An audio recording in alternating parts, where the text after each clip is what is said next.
Welcome back to Bev Boys, your one-stop shop for all your energy drink reviews. I'm Brian. I'm Christian. And today we have a guest of honor with us, the man, the myth, the legend, Jake. I'm Jake.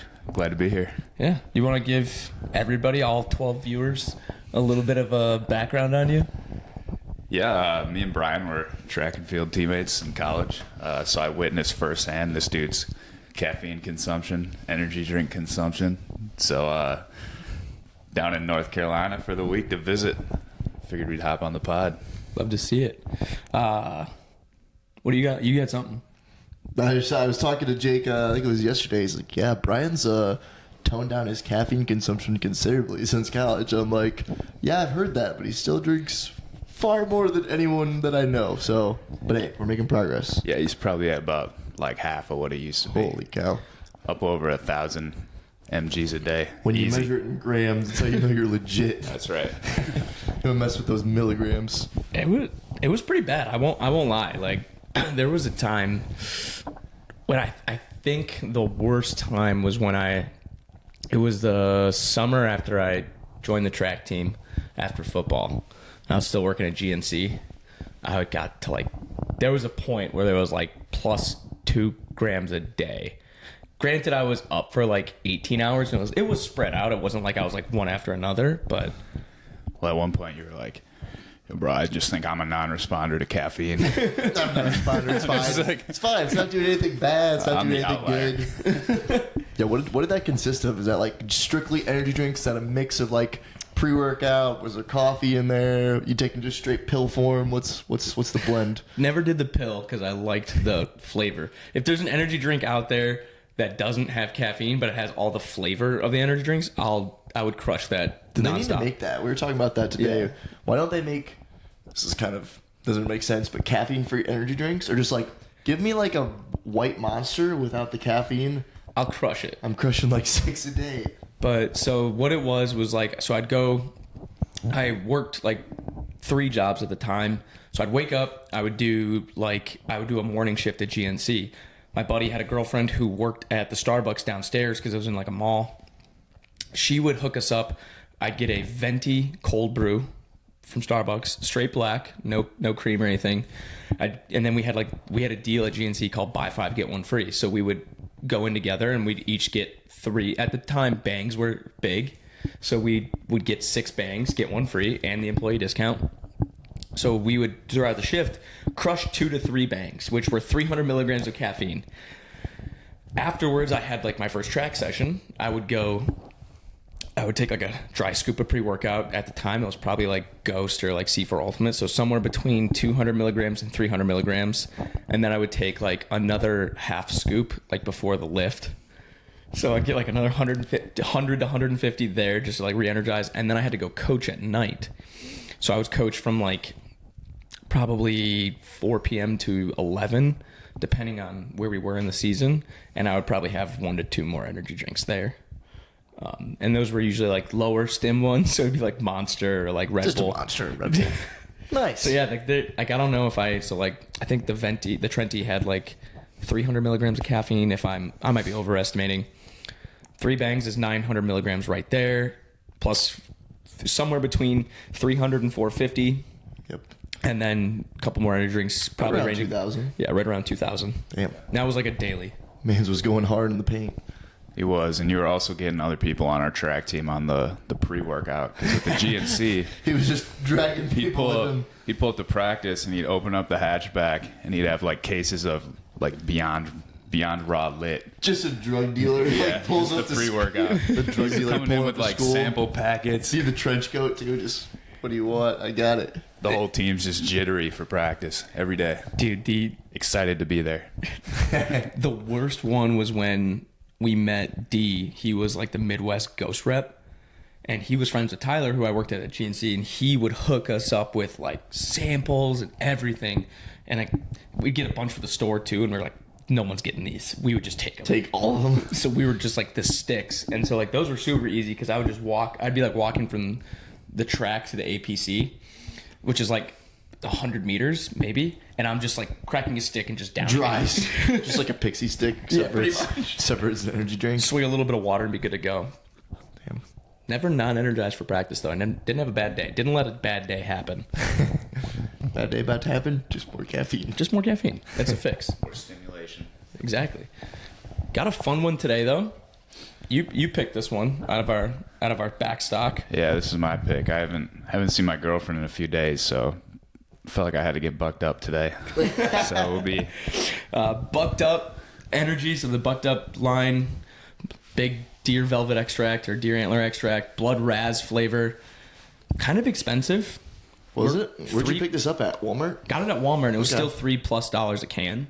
So at its cheapest, you're still paying $3 a can. 16 ounces. I don't know what the caffeine is. 300 milligrams caffeine, so get a good one. Solid on there. High stim. Potassium, iron in there. No. Vitamin D. No. Calcium. No. But that's not what we're going for. We don't care about any of that. We do have a nice 1,400% of your daily vitamin B6 and 8,000% of your vitamin B12. So you will be pissing all of that out, which is nice. But the big thing again is there's a little bit of beta alanine in there. Definitely over 300 milligrams of beta alanine since we have that listed prior to the caffeine. And then obviously we said this before 1,000 times, but if it's in front of it in a proprietary blend, it's going to have the higher dose. There's some alpha size, alpha GPC. Don't know how much, probably a small bit since it's listed near the end of this. Some huperzine extract, Korean red ginseng. Give that one a T. Just like that. Some L-theanine to balance out, so probably somewhere between 50 to 100 milligrams of L-theanine. Sucralose is your primary sweetener, which is nice. Taurine, so that way you get your hydration. But teacrine, so a little bit extra caffeine in there, and then some long methylliberine, and then methyl alcobalamine. Not seeing the deer antler extract on here, unless one of those long words is in there. But either way, big thing with the deer antler extract is it will do nothing for you essentially if you consume it by oral capacity. So if you're big on oral and you want to do it that way, you can definitely ingest some deer antler extract, get bucked up away from the ladies. Yep. But got to inject it in like the bloodstream typically if you want to see any like performance improvements. A little bit of a marketing ploy, but it's enough to get Ray Lewis on it after some crimes and get popped. Yeah. As always, it's pretty much always on this channel. 0 calories, 1 gram of carb, no sugar. So pretty standard for a lot of energy drinks nowadays. What are we thinking of the can? The can is definitely unique for sure. I think it looks pretty clean. Yeah. Nice and simple. There's not a ton going on. I like the black. The I thought you were black going to say the deer. I'm like, big deer hunter guy. Big deer hunter guy. I mean, it's definitely a unique logo. I think I haven't seen all their cans like dark, or does it kind of depend on Every can is going to be like all black. I think they have like one white can for like a limited edition, but they're all black. I And kind then of they like that consistency at least. change the color of the buck head for whatever flavor it is. Okay. I kind of like it.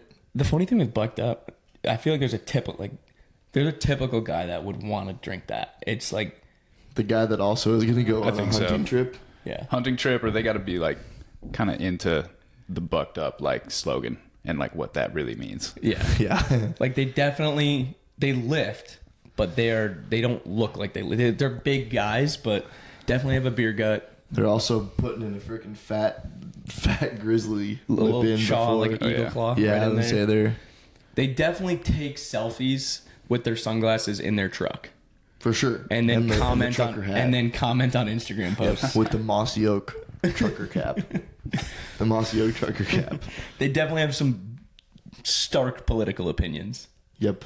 Rebel flag across that back window of the pickup for sure. Oh yeah, and definitely have like the sticker on the back of the window of is it Calvin from Calvin and Hobbes, like pissing on like another truck logo.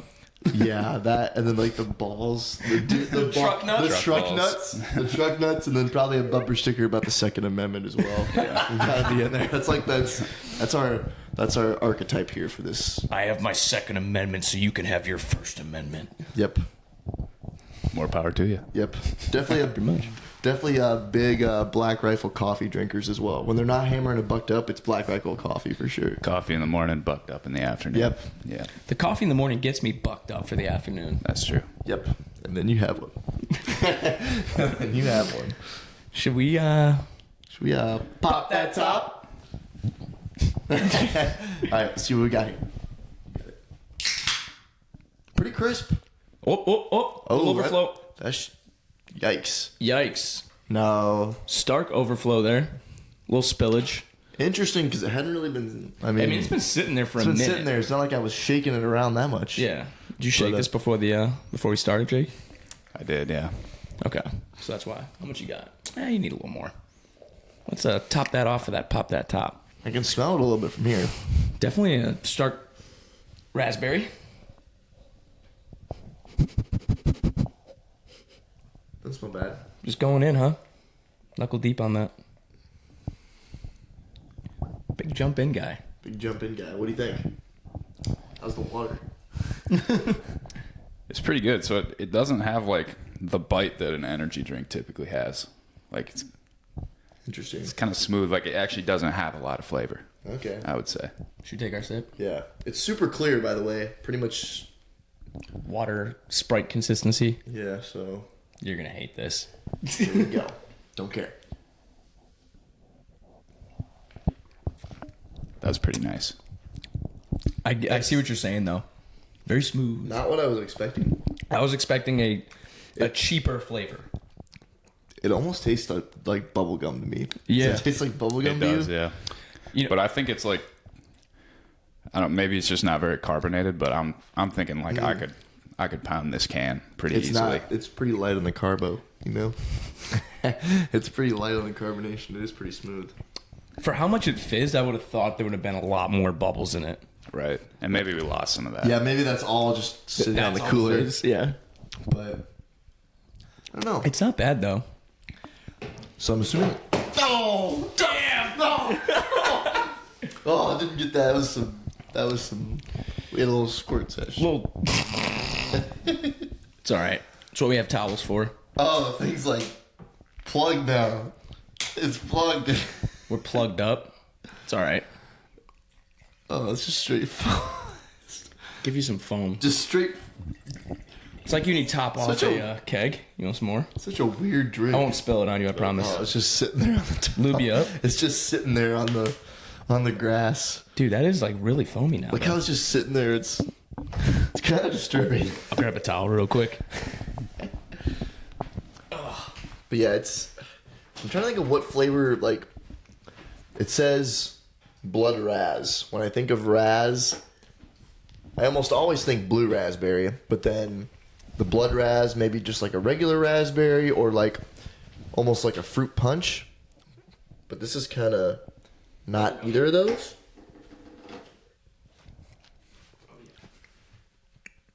Got a pat dry.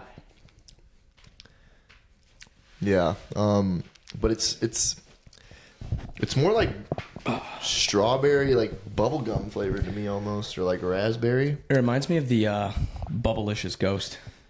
A little bit, yeah. Yeah. That's a good comparison. I could crush one of these before a workout, though. Yeah, easy. Yeah, 300 mgs though. Not bad. So, you want to get us into some stock trading news? No, not really. This is all not financial advice. Can't be giving out his secrets. Can't give out the secrets. Buying puts on bucked up blood rats. Fair enough. I don't know if they're publicly traded. I don't think they are, but Probably, I think they're distributed by Anheuser-Busch, so. Yeah, I guess like Monster stock has been one of the most like consistent stocks over the past like longer duration. yeah, I believe that. Yeah. There's a Monster exec who like built a massive lake house up by where my parents have a house, and he built an $8 million house, and then he decided I don't really want to live there anymore. Sold it for $2 million, just left. Just took a fat L Yeah. on it and was like, Yep. yeah, it's nothing. It's nothing to a baller so they're like doing me. pretty well. That's wild. Yeah, They're doing all right. If you I've can take heard- a $6 million L. I mean, Monster's like, we're talking like they're like involved with like NASCAR and like X Games too. Like they sponsor like some money making sports for sure. I Same thing think with Red Bull, really. Monster's also with the UFC. It's true. So, And who are they? Are they their own thing, or are they owned by like a Coca-Cola or something like that? Coca-Cola owns them. I think Coca-Cola bought Monster. Okay. Because I think, is Mountain Dew owned by Coca-Cola? Pepsi. Pepsi? Okay. So Mountain Dew's owned by Pepsi because Rockstar is owned by Pepsi with Mountain Dew because Rockstar was the collaboration with Mountain Dew to do the energy drinks. Okay. So there's a little bit of news, but how you feeling for the upcoming outdoor season? So for anyone that doesn't know, Jake is a post-collegiate decathlete, ex-national champion in the heptathlon, just took bronze medal at USA Indoors for the multi in the indoor heptathlon, and he's preparing for outdoor. Part of the reason he's down here, now obviously we're friends and we want to hang out, but we've been getting some working on the track and having some fun in the weight room too. So it's pretty fun to be able to just do some legitimate high level shit. And like, this is kind of like, it's reinforced the idea of like, if I had like just one high level athlete and could just take total utter care of that one person, obviously USC ATF, if you pay him and pay him well, please, then he could pay me for that. But it would work out and it'd be super, super fun just to get so intricate. And the detail that we can get in it in a one-on-one session is a lot more than you can get in a team. So it's super, super fun. But like kind of looking towards outdoor, Nice. You got 2 big multis that you're looking to open up with, then kind of prepare, hopefully get the score that we're looking for and prepare for outdoor nationals at USA's. What's kind of the thought process with that and kind of where you're at in the season, where your body feels, the mindset going forward? Like, just elaborate on that. Yeah, so I think probably the biggest difference, like as a post-collegiate athlete now, is that in college you have this focus on indoor and then you have a small break and then there's outdoor. And post-collegiately, the indoor season doesn't really matter. You know, you go to USA's, there's money on the line and you compete for that, but really you're thinking long term. So we've been focusing a lot on the prep for first the Gym Click shootout in early April, then the Drake relays at the end of April. And really the goal there is trying to put together an Olympic trials qualifying score. So coming down here to work with Brian for the week, we've just been kind of reflecting on the training that we've done and then also doing some tests to make sure we're headed in the right direction.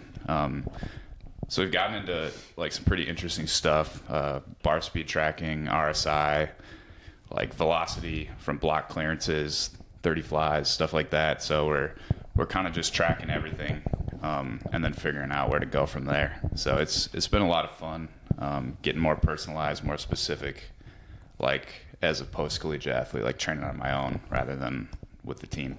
Yeah. And I will very much clarify this. Like, I'm not in charge of all of your stuff.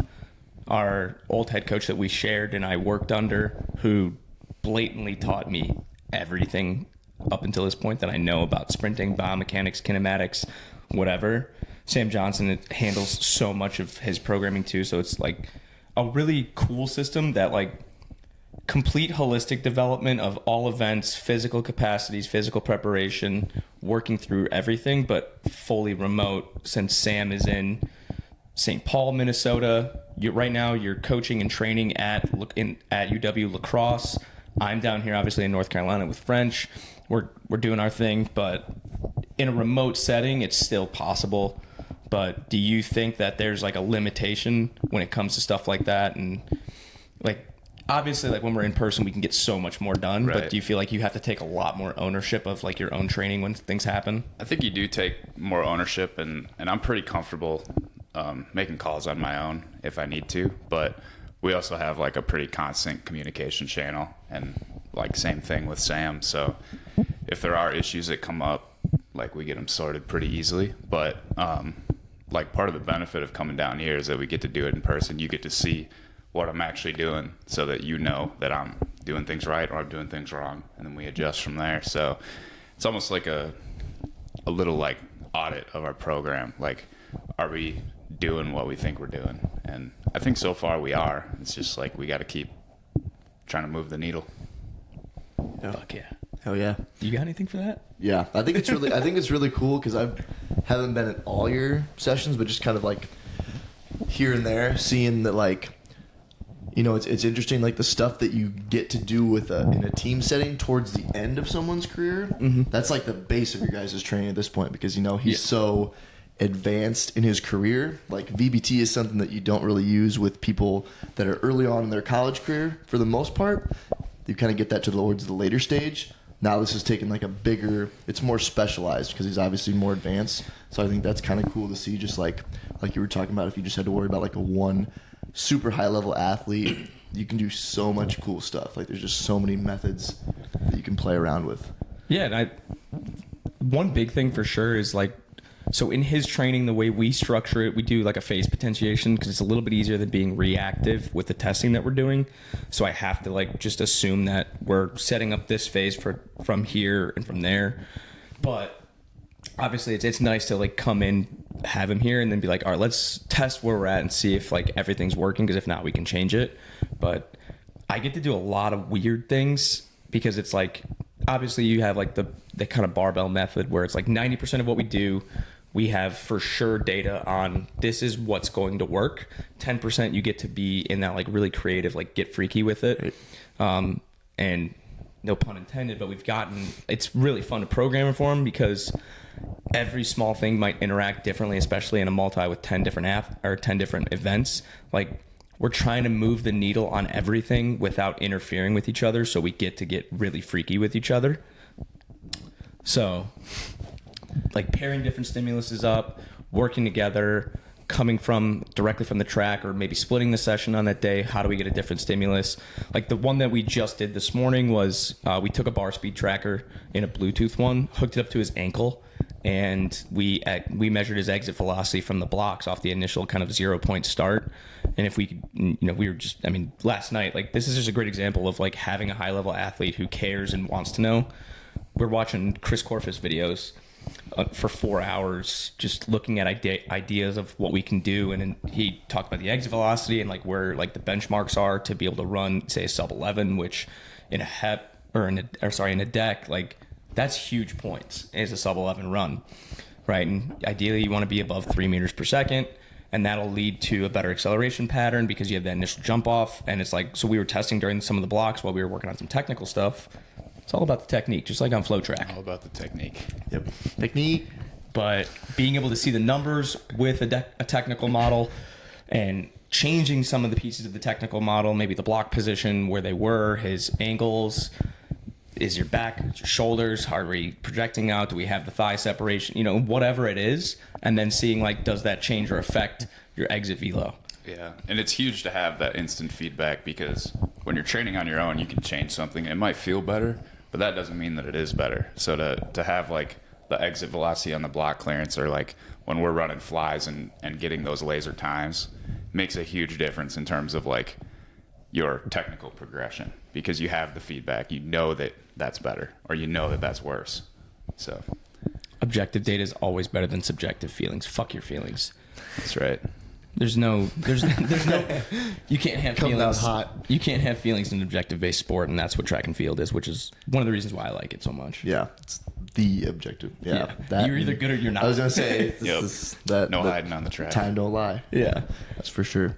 I'm interested. What do you like? You mentioned kind of the barbell method, and obviously, like a multi is like you try to be above average at everything. You're probably not going to be. You may be elite in one or two, but it's tough to, you know, how do you approach that, like training wise? Obviously you want to like protect the things you're good at and not let those qualities decay. But are you like targeting like, okay, like I'm probably not going to score a ton in these 2-3 events. I'm going to really try to push the events I'm good at, or what does that look like from a kind of a training perspective? And like, how do you fit that in throughout like your weekly training plan when you touch it on certain events throughout the week?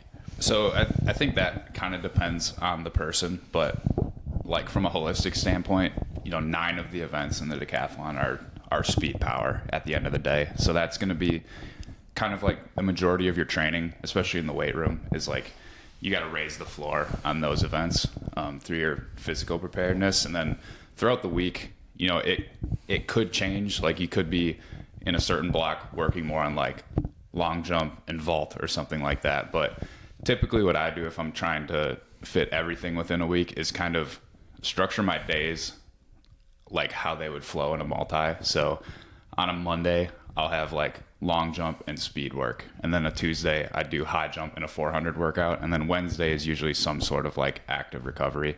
And then you'd kind of follow that same structure with the day 2 events towards the end of the week. But really that's kind of where like a good coach comes in, because you got to know where you are with each event and then like where you're going to get the most bang for your buck in training. So I'm someone who doesn't high jump a whole lot because I'm probably closer to my ceiling in that event than I am in, say, long jump. Just from a training age in that event, like high jump was my first event in track and field. I've been doing that like pushing 15 years now. So it's been a while, whereas long jump I picked up in college. So like you have to... A lot newer skill for right. you. So it's kind of all about like the individual athlete. And like when I train my guys at UW Lacrosse, early in the year, we're kind of all doing the same stuff. But as we get closer to competition, like if one guy needs the long jump, but another guy needs the vault, we'll just split the squad for that session. We'll go at different times, or I'll kind of run back and forth, and we'll make that work depending on what they need. So, I will definitely say this, especially in some of your events, such as like the high jump. Like, I think this is going to sound bad, but I think most people need to hear it, especially in the coaching world. People need to learn from their athletes. I'm self-admittedly not a high jump expert. I can see, the shapes that we're looking at, and maybe this will help from like just a pure biomechanical standpoint, but like my forte, my strength is obviously going to be speed, right? That's where I'm probably going to provide you the most help. In our high jump session yesterday, I'm hearing from him what he's going for, and then I'm there to look for it and things like that. But he's going to know more than I do, especially how it feels and how his body is feeling when he's going over the bar, approaching, or going off that takeoff, what he's kind of looking for. And I'm essentially there to just guide, maybe we should try this or that. Like, I'm not going to be like, you need to change this. Because he's clearly successful at high jump. I don't need to start trying to mess with what's not broken. Just help him get to where he feels like he needs to be, and then that's what's going to help him the most, especially in a decathlon or at some place like US Champs, right? You want to be your best and you want to have the best meet of your life, but it's to say like I'm going to PR in every event, especially stacking, maybe you're on event 8, you've done 7 more prior to that. To expect a PR is insane. So I need to make sure I have you readily available and help you raise that floor, like you said, to where like your worst day is still better than somebody else's best day. And if we do that, we're going to win, which is the goal, right? It's obviously you want scores because that's what's qualifying, especially in world athletics. A 7,700, I believe, is what qualifies you for US. 8,000 would be like a world kind of ranking. Correct? Yeah, 7,900 would be like the Olympic trials auto. Yeah. So 7,900 is an auto bid. 7,700 will probably get you in. Yeah, most years would. And it could be tougher this year. It's the Olympic year, so everybody's in the same boat. We're all going for it. But whatever I learned from you in the session, I can apply to someone with a lower training age and be able to do that, right? So like to be the coach that's like, I know it all. I have it all figured out. This is like I just apply my method to you and it's going to work. Completely stupid. It's the worst fucking fallacy I've ever heard of, and it's not going to work. So you have to cater to everybody, especially in a team setting, and apply that. But you like when you have someone like most coaches, I guess I'm rambling, but most coaches don't have the audacity, I guess, or like the humbleness to learn from the higher level athlete who has something to offer and then take that. Or they stick to one point and then they're like, I'm going to apply that one point to everybody because that's the fix. They don't want to optimize an individual athlete versus seeing like I have a quick fix for everything. You see that with team sports or no? A little bit. I find myself asking more so like stuff about like the sport, like especially with like lacrosse, and then I'm kind of like picking up stuff from like, okay, like this would probably be good. Like I was talking with a couple of the lacrosse girls yesterday. I was like, you guys ever like measure your like stick speed, because like bat speed's a huge thing in like baseball, and like exit velocity. I'm like, and they're like, yeah, we used to like once in a while we get like the radar gun and like measure like how fast we can like throw it into the net, like the shots. And I'm like, okay, that might be like something we could try to chase. Now I'm thinking of like ideas in my head of how we can improve, like how can we just throw it harder? How can I do stuff in the weight room to translate to that? So I find myself doing that a little bit more, especially with sports that I'm not as familiar with, like lacrosse. Yeah. And then just kind of trying to like stuff like that, or, you know, stuff that they run into like within the game that like it could be like potentially their limiting factor. I do think like in a sport, I don't know, track is so unique, and then it's the time is the time. Like there's no like if, ands, or buts. Really that and like weightlifting are really the only. They're the most like weight room adjacent sports. Yeah, which is nice because it makes it a little bit more clear cut. Like obviously you can't just apply one program to everyone. Yeah. But it you know if something's working or not. Versus like that's the tough thing about, I'd say, soccer, especially like most games, like football. If you dominate a football game, like you win. Versus like you can kind of like sort of dominate like the possession of a soccer game and then let up one goal and you still lose. Like we've had games like that, unfortunately. But yeah. You talk about like coaching. Obviously you're at lacrosse. Great training setup for you. How do you set up your own training? Like you usually go in 2 sessions a day ideally. How do you fit that in around your coaching? And does that vary like time of the year wise? Yeah, it depends on like the athlete's schedule too. So, you know, typically get the lifts in the morning, a few hours before I train in the afternoon. But like early in the season, I'm on a different kind of prep schedule than the athletes because they're peaking for their conference meet and for the indoor national meet, and not necessarily for the outdoor season. So our training doesn't always line up, but for a lot of technical work, I can just hop in with my guys. I'm pretty lucky. I have a small group of like 3 multis that are training right now. So I think I can kind of help them out by like almost demoing stuff for them while I'm training.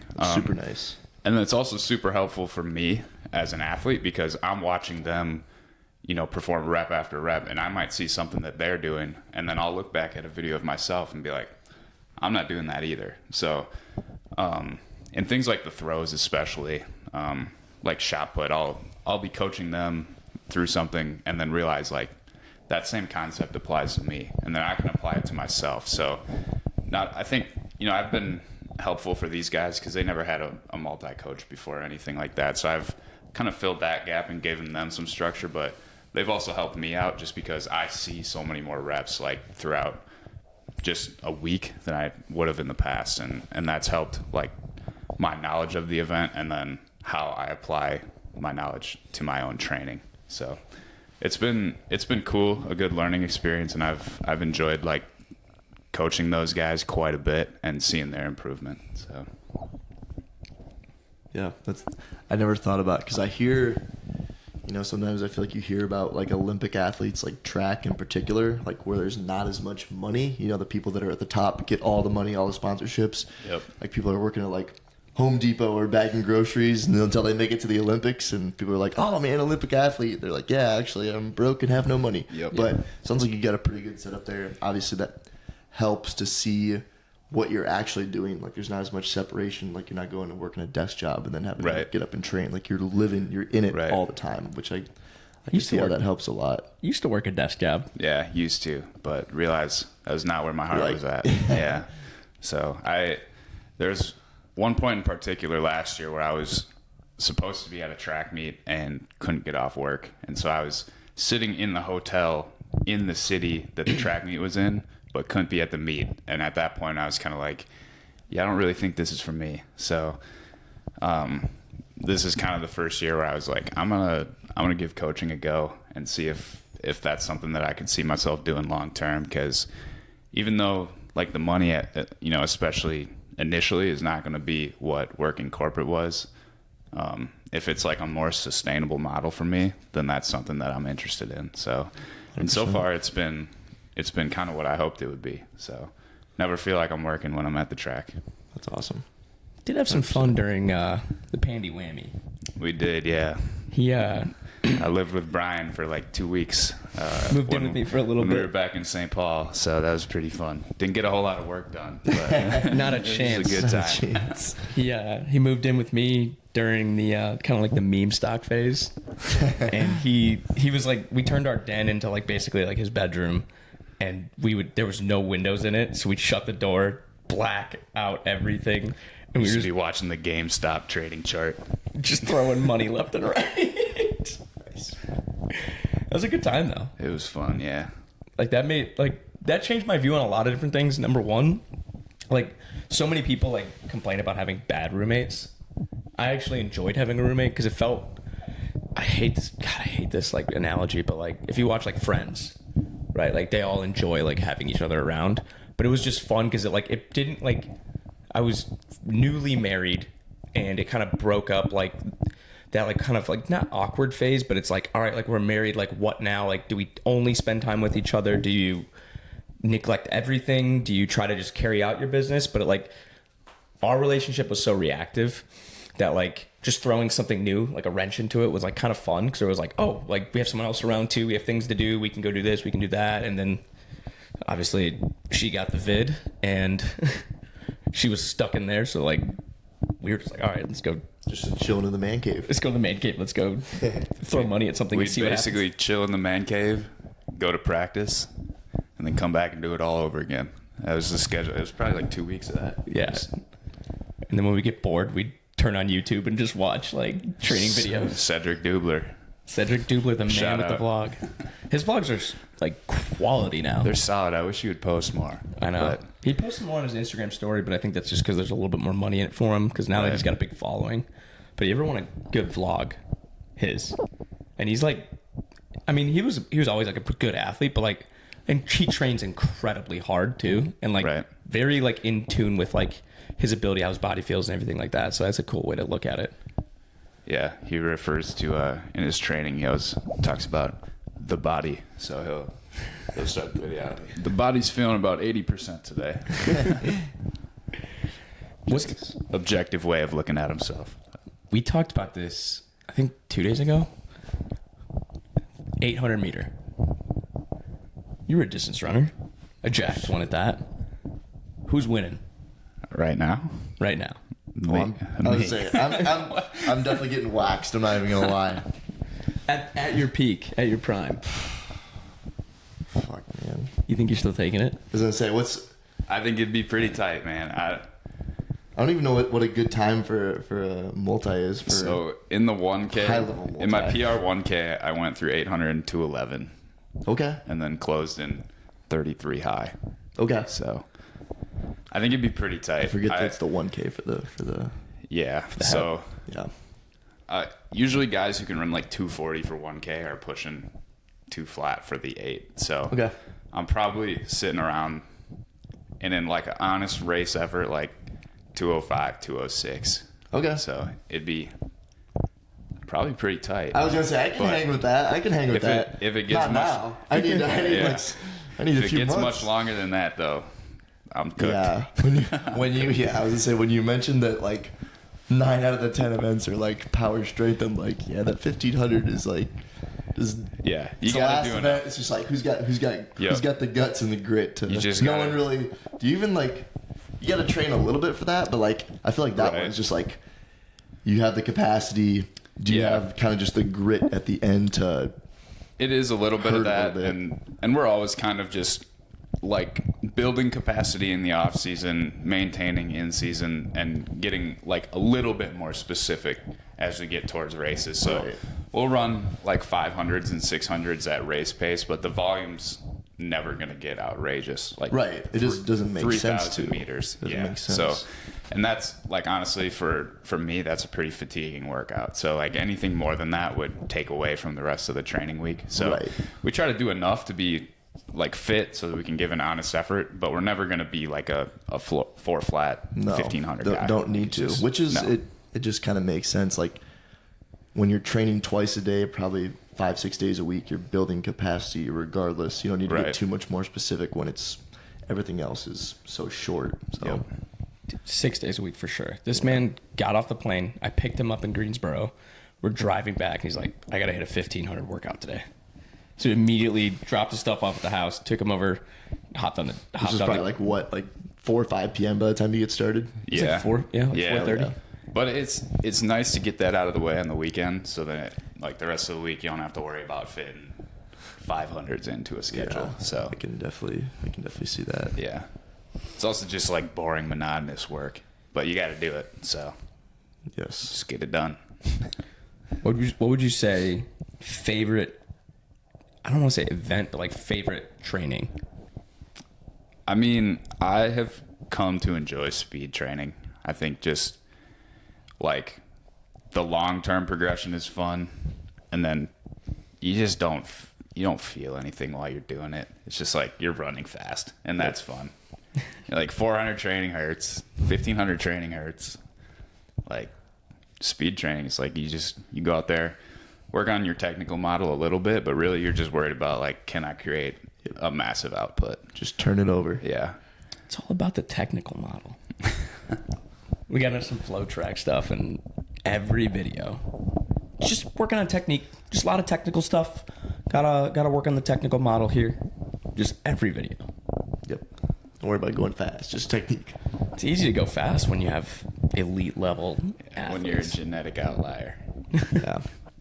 all you got to do is worry about technique. Just make sure we don't get hurt. Yeah. Honestly, though. Yeah. Should we get a review on this? Yeah. What are we thinking for this, boys? Yeah, what's the So we kind of go how are on we the rating this thing? we kind of go on the Portnoy scale, but we bring in. So you obviously have your perfect energy drink. What is your perfect, and you judge from there. Yep. So 1 to 10 scale, we consider the can, The price, the ingredients, and obviously the taste. Those are kind of the main 4 categories here. compile it all. One composite score. Weighted average. Weighted Yeah, average. weighted average. So I don't know. So for me, my 10 out of 10 energy drink is the Starbucks Nitro Cold Brew with some vanilla sweet cream in it. So this is it's going to be pretty different from my ideal. Shout out to the cold brew sitting on the table right there. Yeah, going lined staring up. at me the whole time. So what do we start with the can? What do we- Yeah. So you can give us just one score overall, or if you want to go through you wanna each break it one up, and break it do up, that go too. for it. Yeah, so I actually like the can a lot. I'm probably it's clean and it's simple, but like When if it's you not smashed. if you looked at that, you would know what brand it is, and I can appreciate that. So I think I'd give the can like an 8 out of 10. Okay. But as far as the actual drink goes, I wasn't a huge fan. With an energy drink, I almost expect, like, it's a weird description, but you expect to feel it in your mouth a little bit more than you do Feel with this that one. carbonation, yeah. Yeah. Big on And the I mouth just- feel. I didn't get that really, and it didn't have a ton of flavor either. So I wasn't honestly, like, satisfied with the mouthfeel. yeah, I wasn't either. That makes 2 Yeah. of us. The mouth feel So- on the oral of the Deer Antler Velvet. It just wasn't there. yeah, Wasn't there. Can't lie to you. yeah. The oral sucked, but so I'd probably give like the actual drink like a 3.5 out of 10. Not a big fan. Yep. Not a big fan.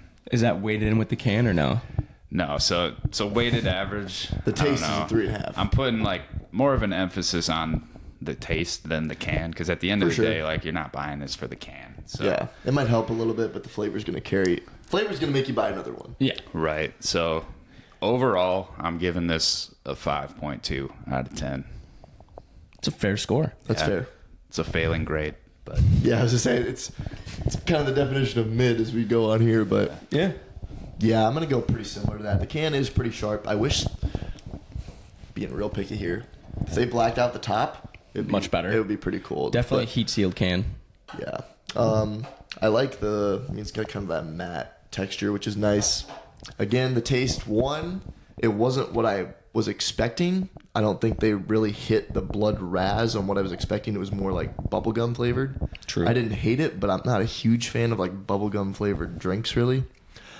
Ingredients, decent, good amount of caffeine. The price I feel like is, A little high. yeah, I was gonna say fair is being generous, a little high for what you're getting out of it. I'm gonna give it I'll give it like a flat 5. I'm not gonna lie. I might be the It's highest mid. scorer on this, simply off as the resident caffeine addict, the fact that you can gas the can very easily. It depends on what you want for that. Like Like if I'm slamming one, It's if I'm easy slamming when it's good, I easy to sip. like it to enjoy it a little bit more, and I do wish it had a little bit more carbonation. I definitely wish I had carbonation that didn't spill all over when I spilled that. Yeah, that was also kind of BS. I fumbled the bag hard. Well, but it was like there was no way to expect that. You just sit there, and then all of a sudden it's like someone just shook it up. But the can looks sick. It's iconic branding, so like I have to give them credit for like you said, like you can appreciate that. Like when you know what it is when you catch that glimpse. Right, like you take the name off that can, you still know It's it's still bucked up. Yeah, Like it's got a very even without recognizable logo. But again, flavor was very mild. Didn't have a punch to it. Mouthfeel, the oral on it wasn't great. Subpar for sure. The ingredients, it's a prop blend, not fantastic. I'm going to go 5.3 simply off. So I'll give it that little bump simply off the fact that I could just I could gas the can in 30 seconds and I wouldn't be like having like a throat burn from the oral and it wouldn't be terrible. Yeah. It's definitely not the worst thing ever, but I probably wouldn't. I'm definitely not going out of my way to like drink if it's it. there, it's there. It's there. You'll If that's pound all one. I got, I'll hammer it. Yeah, but I'm not seeking it out. No, for sure not. Yeah. Obviously, I was actually going to ask you what your top energy drink was, but you answered that, so. Cold brew. Same Cold brew. Same brain. But so that kind of wraps it up for everything for us today on this episode of Bev Boys. Check out the website. Obviously, we just are getting some new merch up there. Pretty interesting Bev Boy College T-shirt on there. So that'll be a new one. Hopefully, Think about those initials. So it'll be going BEVBOIS.com. Obviously, follow us on Instagram. I am B Shakusky. French_fit40. J Tordsen 1. There we go. And then, of course, subscribe to us on YouTube. This is where we get the full video on there. We'll be putting up the audio as we go forward. Now that we have our new mixer, we can get that up on iTunes, Spotify, anywhere else you can get your podcast. But if you want the full video, watching me spill this and fucking mess up our studio, subscribe to us on iTunes, turn on your post notifications, and we'll see you in the next one. Peace.